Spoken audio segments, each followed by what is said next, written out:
I don't think I've ever seen Hunter look this good. No. Yeah. Yeah.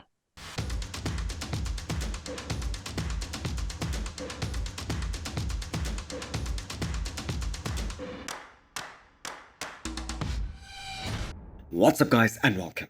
You are watching Fazi Fitness. So let's start this video with a big announcement.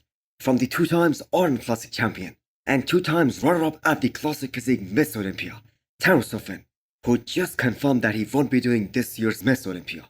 So this is something that I predicted in one of my videos a few days back, where Terrence revealed that he was eating 7 meals a day at 8 weeks out of the show, which really did not make any sense in case he was prepping for the biggest bodybuilding show of the year. Plus, if you look at his training videos that he have posted recently, he doesn't look to be a bodybuilder who is in prep, especially in terms of conditioning.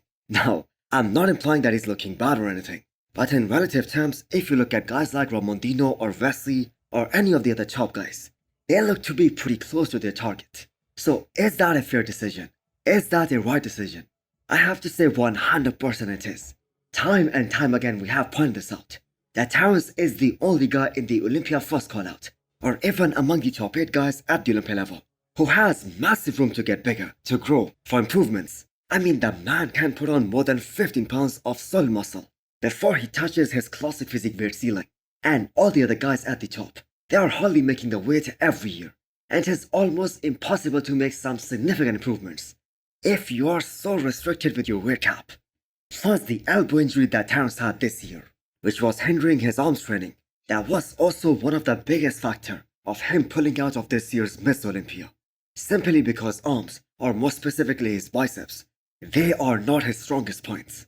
So he is gonna make sure that he gives his body a good time to recover, try to put on more muscle, more mass, get close to his weight cap, and then come back better than ever at his all-time best in 2025. So for those of you guys who do not know, this isn't the first time Terrence has decided to take a whole year off, and that actually tremendously worked out in his favor. And that happened back in 2018, when he placed his lowest ever, 9th at the Olympia.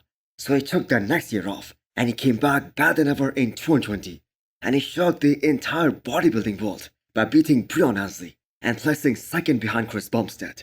So he was able to make some great improvements in his physique, and he was able to place 2nd at the Olympia level for 2 consecutive years. So that 1 year that he took off, that really paid off, and that is what he needs to do again. Because we all know classic physique is evolving at such a fast pace. So the only regret that he might have for not competing at this year's Miss Olympia, which he also expressed in his statement as well, is that this might very well be Chris Bumstead last year as a classic physique competitor. Also, the same might be the case for Breon as well. So Terrence, Breon and Robert Timms, they are the 3 OGs who are still competing at Classic Physique Miss Olympia, who were there in 2016 when Classic Physique was first introduced. And interestingly, both Breon and Robert Timms, they are going to be on the Olympia stage this year. So Chris's retirement, that makes some sense, because we have also been talking about that. But we are going to need some clarity on Breon. Is he retiring altogether, or is he moving to the 212? Because I have to say, looking at Breon's physique in the last 3 shows that he did in 2024, he should 100% stick to classic physique until he decides to retire.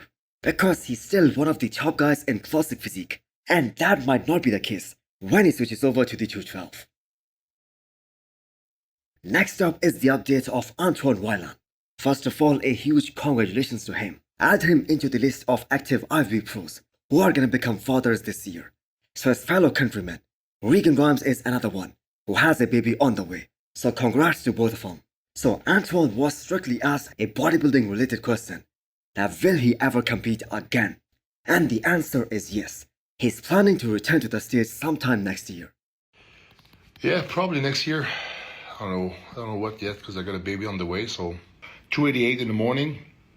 I'm gonna try to stay under 280 and gain some 290 and gain some muscles and refine the physique.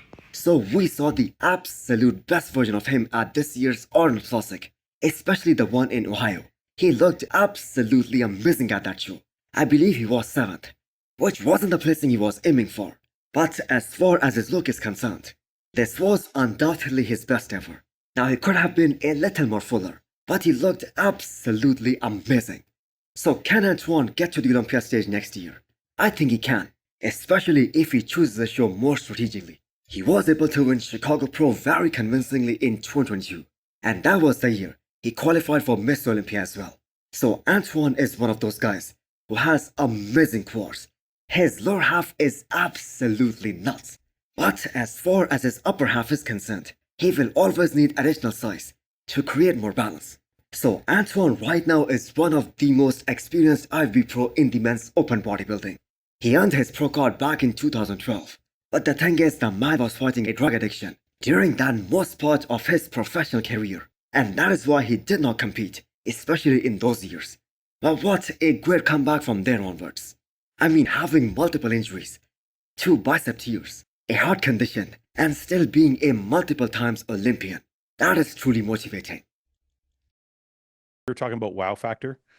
One of the bodybuilders I was thinking about that doesn't have like that super wow factor was Hunter. I don't think when he comes out, you're like, whoa. But when I saw these pictures, I was like, holy, like it's a different thing altogether.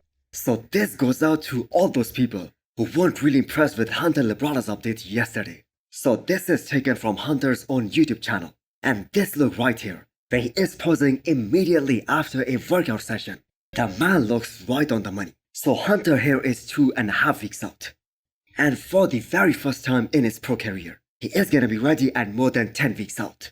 And his coach Ben Chow will have a good amount of control over the peak week as they head into Italy Pro this year. So if you guys have followed Hunter's last few preps, then you must know that he doesn't look ready even a few days out of the show. The look after was, really good. It's what we were looking for. We're moving along quick right now. At the rate we're going, I'll probably be, getting close to ready by Sunday, Monday when I head home, which is what we wanted.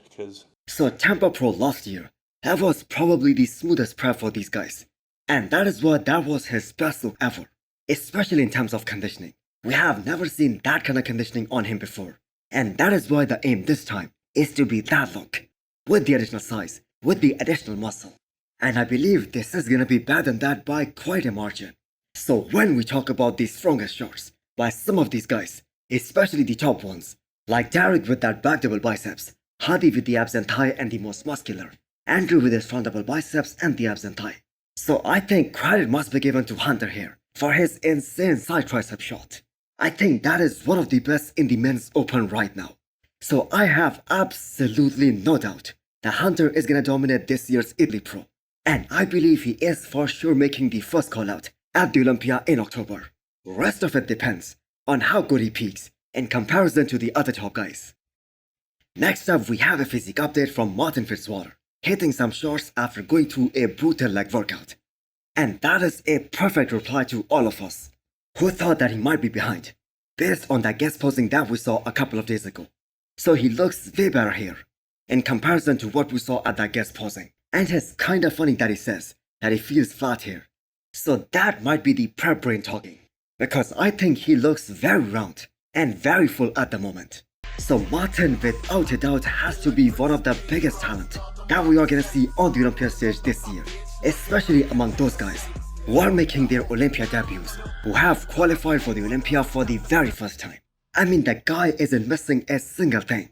He's very complete front to back, top to bottom. He has some of the best aesthetics out there, and he has been able to close that size gap as well. And the man is equally good from the back as he is from the front. We just saw that at this year's New York Pro, how he held his own really damn well against a guy like Nick Walker, because he could not have been more fuller than that. But that look suited him extremely well, and he might be a little bigger than that come Olympia in October. So he is without any shadow of a doubt a top 10 guy this year, especially if he comes in similar, or maybe even better than what we saw at this year's New York Pro. So it isn't easy to beat a guy like Nick Walker, especially in terms of overall condition, because Nick is one of those guys who has some of the best conditioning out there, and he is known to be very consistent with his conditioning. But Martin was overall in a better condition than Nick. So top 10 will be one hell of an accomplishment for Martin, that too at his first ever Miss Olympia. So hit the thumbs up button if you liked the video, and smash the subscribe button if you wanna come back for more. Thanks for watching.